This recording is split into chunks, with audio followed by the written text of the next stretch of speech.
आप सबको जय यीशु।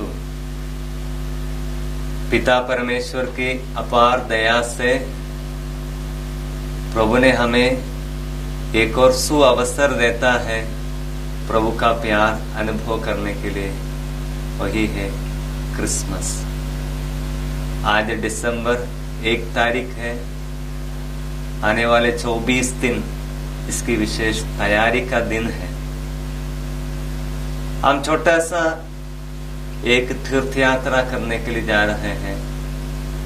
ये छोटा सा संदेश द्वारा हमारा प्रयास है एक दिन में छोटा सा संदेश द्वारा आपके पास पहुंचने के लिए। इसी प्रकार हम सब लोग मिलकर प्रभु का प्यार अनुभव कर सकेंगे। ये तीर्थ यात्रा का नाम रखा है मुक्तिदाता की खोज में। हम देखते हैं आजकल सभी लोग किसी न किसी चीज की खोज में है। विशेषकर हमारे चारों तरफ ये कोरोना वायरस की बीमारी, कोविड-19 की बीमारी है।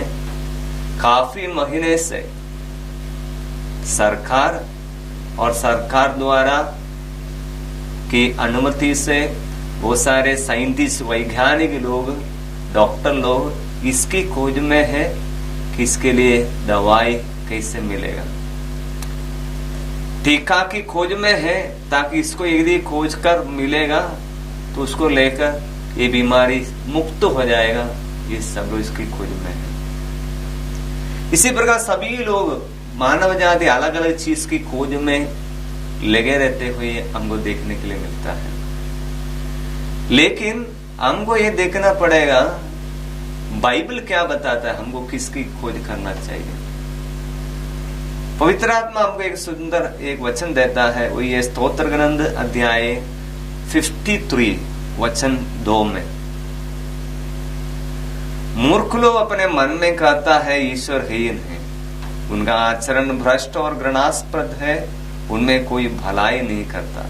वचन 3, ईश्वर यह जानने के लिए स्वर्ग से मनुष्यों पर दृष्टि दौड़ाता है कि उनमें कोई बुद्धिमान हो जो ईश्वर की खोज में लगे रहते हैं। तो ईश्वर भी सोचता है कि मनुष्य क्या खोज करता है। ईश्वर ये जानने के लिए स्वर्ग से मनुष्यों पर दृष्टि दौड़ाता है कि उनमें कोई बुद्धिमान हो जो ईश्वर की खोज में लगा रहता है। प्रिय माता पिता, भाई और बहनों, आने वाले इस 24 दिन हम प्रभु की खोज करेंगे। प्रभु की खोज करते हुए जैसे ज्योतिषियों ने ईश्वर की, प्रभु यीशु की खोज करते हुए प्रभु को जाकर मिला, प्रभु का दर्शन किया। गाडरिया ने संदेश इनको जो मिले इसके अनुसार जाकर ईश्वर की खोज किया, प्रभु यीशु को, बालक यीशु को मिला।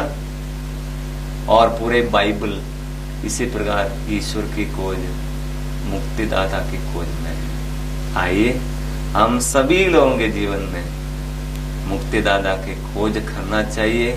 इसलिए छोटा सा एक तीर्थ यात्रा में आप सभी को बहुत प्यार से मैं स्वागत करता हूँ। आइए आज के दिन में आप प्रभु से एक छोटा सा प्रार्थना करेंगे, एक सहायता मांगेंगे। हम एक दिन में हमारे जीवन के कुछ कमियों के ऊपर मनन करते हुए हम ईश्वर के पास पहुंचने के लिए, तीर्थ यात्रा करते हुए बदलहेम पहुंचने के लिए हम कोशिश करेंगे ताकि यीशु को हम वहां पर पाए और आराधना करेंगे। अर्थात हम अपने जीवन में बालक यीशु के लिए अपने जीवन में घर में एक चरणी बनाए प्रभु की स्वागत करने के लिए। पहला दिन में हम मनन करते हैं। सभी मनुष्य इस संसार में हर एक चीज की खोज में है। उनमें से एक बहुत बड़ा एक खोज है, मनुष्य अपने जीवन में सांसारिकता की खोज में है। लोग खोज करते करते हुए पाप में लोग फंस जाता है। प्रवक्ता ग्रंथ अध्याय 10 में वचन 14 और 15 में प्रभु का वचन इस प्रकार बताता है, मनुष्य का घमंड इससे प्रारंभ होता है कि वह ईश्वर की परित्याग करता है। तो पहला दिन में हमारे जीवन से एक पाप को हम निकाल कर ईश्वर की खोज करने के लिए कोशिश करते हैं। यदि ईश्वर की खोज करके करके हम प्रभु यीशु के पास पहुंच सकेंगे, तो ये खोज में बाधा देने वाला सबसे बड़ा पाप है वो ये घमंड। बाइबल बताता है घमंड की शुरुआत इससे प्रारंभ होता है, कोई ईश्वर को परित्याग ही करता है, ईश्वर की खोज नहीं करता है, वो अपने अपने संसारिकता की खोज में है। इसलिए आज के दिन में हम प्रभु से प्रार्थना करेंगे कि हम सचमुच में प्रभु ईश्वर को अपने जीवन में महत्व स्थान दे देंगे।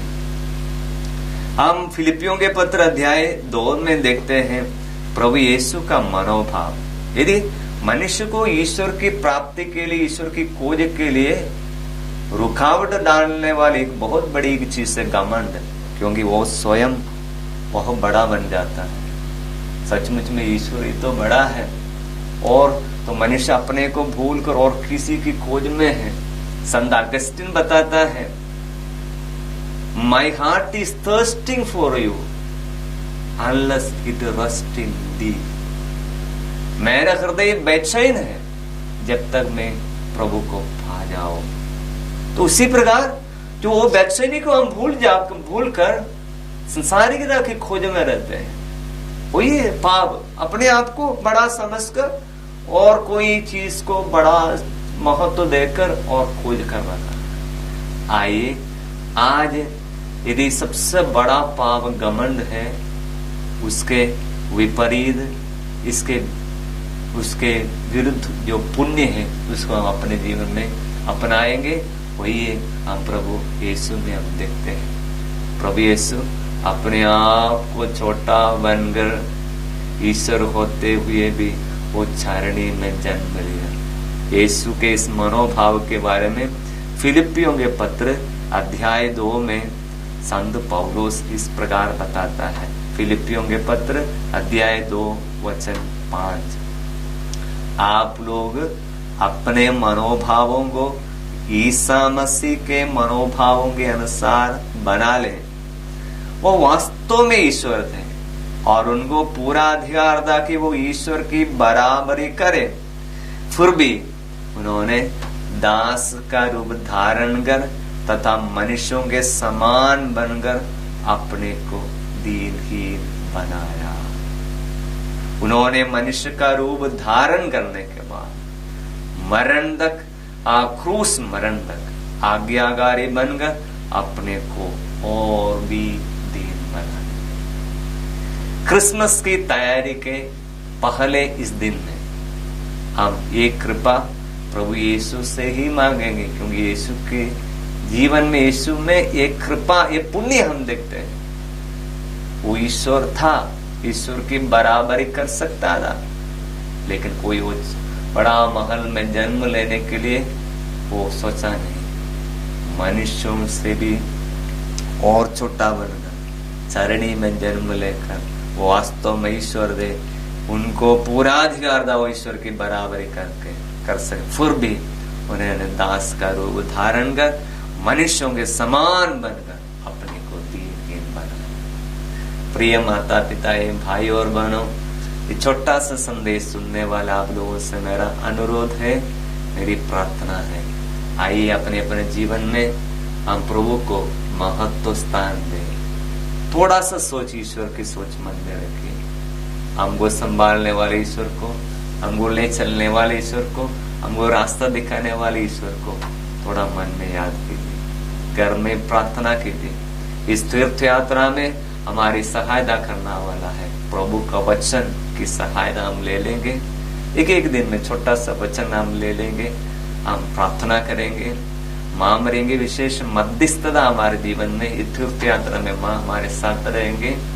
और इसी प्रकार ये माता मरियम के साथ लेकर, क्योंकि माता मरियम ने ही यीशु को इस दुनिया में लेकर आया, इसलिए माँ की सहायता हमको लेना चाहिए रोसरी लेते हुए और प्रभु का वचन लेना। इसलिए मैं आपसे एक अनुरोध करूंगा, आने वाले 24 दिन हम बाइबल के पढ़े लिखे लोग लूकस का किताब है, सुसमाचार 24 अध्याय है, 24 अध्याय है, उनमें से एक अध्याय पढ़ने के बाद ही सो जाए। सिर्फ आप एक ही अध्याय पढ़ना, 3 या 4 5 अध्याय इस 24 दिन में सिर्फ कम से कम एक अध्याय पढ़कर ही आप सो जाए। उसी प्रकार तो यीशु के इस आगमन के लिए, क्रिसमस की इस तैयारी के लिए हम जरूर तैयार कर सकेंगे। तो यीशु हम सबको आशीष दें। आप तो उससे प्रार्थना करें। प्यारे पिता, हम आपको धन्यवाद देते हैं आपके अपार प्यार के लिए, जिसके कारण, क्योंकि वचन में लिखता है यूहन्ना अध्याय 3:16, ईश्वर ने संसार को इतना प्यार दिया कि उसने अपने एकलौते पुत्र को इस संसार में भेजा, जिससे जो कोई उसमें विश्वास करता है उनका सर्वनाश ना हो, लेकिन अनंत जीवन प्राप्त करे। इसलिए हमें अनंत जीवन देने के लिए, हमें मुक्ति देने के लिए हे पिता अपने यीशु को इस दुनिया में भेजा। हम भी प्रभु यीशु को खोज करते हुए हे पिता आपके पास पहुंचने के लिए हमें सहायता दे। मुक्तिदाता की खोज में, हमारी सफर में हमारे सहायता करना हे पिता। प्रभु यीशु की मध्यस्थता द्वारा हमारे जीवन में आशीर्वाद, एक एक दिन में, आने वाले दिन में हमारे जीवन में, हमारे परिवार में आशीष मिले। ये प्रार्थना हम करते हैं हमारे प्रभु यीशु क्रिस्त के द्वारा, आमीन। प्रभु आप सबको आशीष दे। सबको जय यीशु।